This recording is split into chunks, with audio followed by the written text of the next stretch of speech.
Greetings and welcome to STEM Inspired, where we utilize personal stories and experiences to interest the possibility of a STEM profession in adolescence. I'm Jacobs in the Hez. Today on the show we have a software developer, he's a gamer, a programmer, and overcame a broken neck. Please give a warm welcome to Justin Klein. How are you doing today? Oh, pretty good. Morning, Jacob. So could you tell us your name and what you do for a living and just a little bit about yourself? Yeah, I'm Justin Klein. I'm a software developer here in San Francisco.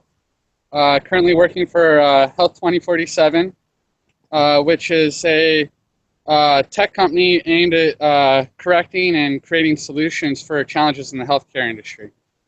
So we work in collaboration with the American Medical Association and whose interests are the physicians, and work to kind of integrate them with tech thinking, get connections with the big companies out here, such as Facebook, Apple, Google.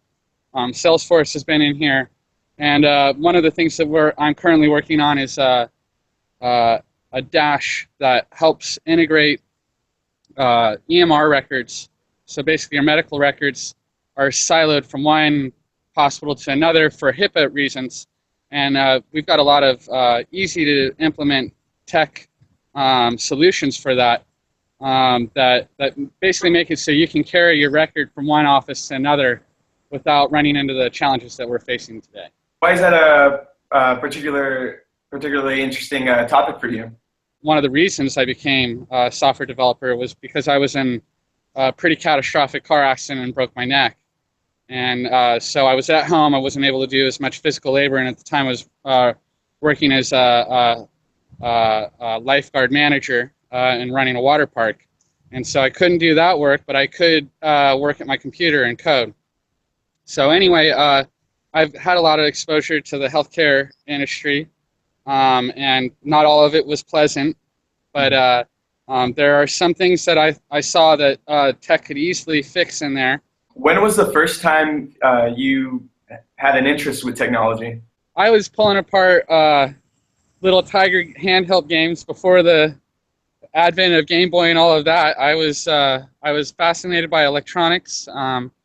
My stepfather Ian had gotten me a soldering kit back then, and I made some circuit boards with LED lights and some small games. While growing up, I learned to code a little bit because of my fascination with video games, and started to do graphic design and art using computers. And I found that tech was a way to explore different areas of art and do things that you couldn't do with traditional mediums. And I was very excited about that. It definitely linked very well with my love for video games, and you kind of combine those two, and you get to a place where a lot of people think of tech as being full of science, but it's really full of passion and full of art.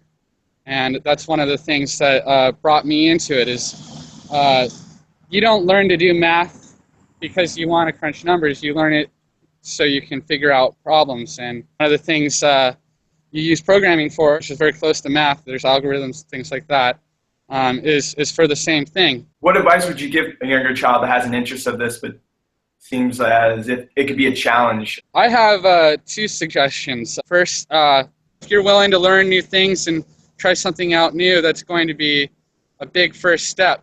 But if you can take that talent or passion or ability and go find a community that does it, which is basically, I took that energy and found these communities. There's a ton of communities out there for coding right now. GitHub, Stack Overflow, are a couple of the big ones. The other one I would say for people trying to get into tech is find a mentor. That mentorship is really important.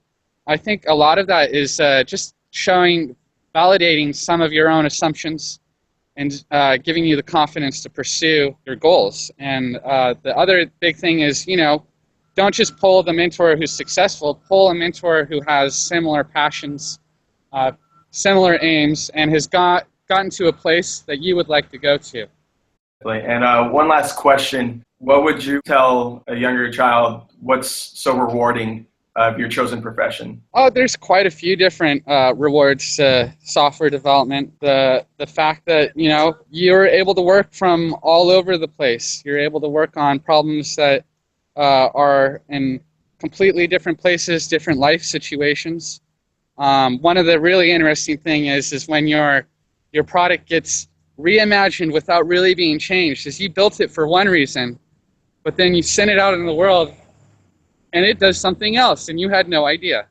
And those are very rewarding places. And when you add to somebody's life experience and it changed something, and when it turns around and teaches you something more, that's a really amazing feeling.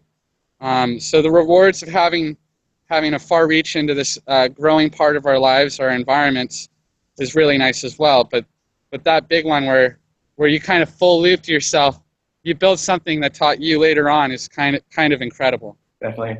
Thank you for your time and telling us your story. It was really insightful to see your childhood and how you came to your career now. So thank you for your time, Mr. Klein. Thanks, Jacob. You take care and good luck. Thank you. You as well. Thank you for listening. We hope you enjoyed our program. Please join us next time as we continue to dive into the lives and experiences of STEM professionals. As always, I'm Jacob Zinahaz. Discover new things. You never know when an interest can become a passion that can change the world. This has been STEM Inspired.